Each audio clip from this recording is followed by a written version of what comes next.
Okay, right, so this property is a 5-bedroom HMO on one side and a 6-bedroom HMO on the other side. Now it's always fully occupied and it's always, you know, pretty much in good order, but I did have a complaint from one of the neighbours about 4 or 5 weeks ago just about the boundary and some of the bushes getting a little bit out of hand. So I've come over today just to make sure that everything's okay. I had a conversation with them and I did promise that I would make sure that I'm looking after it and it's all good and it doesn't encroach onto their boundary. So let's have a little walk around. So one of the issues was this hedge getting a little bit too much out, growing out into the driveway. So we've cut it off the top and we've levelled it out. So that's much better. Getting a bit weedy here. So those weeds need to be pulled or treated at least. It doesn't look very nice for the neighbours.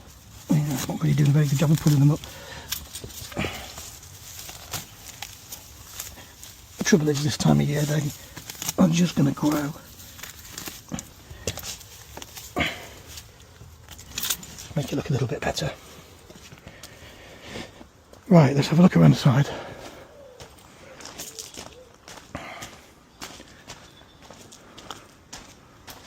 So this side from here on the right, this is all mine. So it's all clear of weeds on my side, which is absolutely fine. That's exactly what we want. It is parking, it's extra parking. As I look in the back garden. Oh, it's locked. I think. That's locked. Right, how are we doing in here?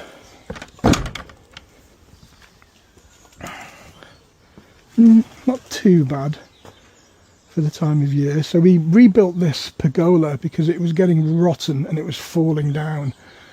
So we've rebuilt it and it looks like it might need another stain, but it's quite nice in the summertime. Just keeps it nice for the tenants.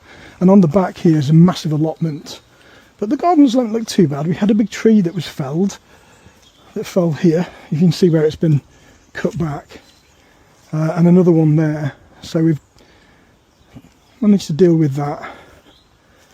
And then we did have an old shed that was in the corner there that we had to take down. So this bush needs to be cut back really, but it's not too bad. You know, in the summer it's a lovely garden. Every now and again we'll get a lot of rainwater from the back of the fields that come, and it does come onto the garden and floods it sometimes, which is a bit of a pain. But I think ideally speaking what we need to do is just replace the fence all the way across, just to make the boundary a bit nicer, but it's in good order. Bins look okay, so that's not an issue. It is bin day today.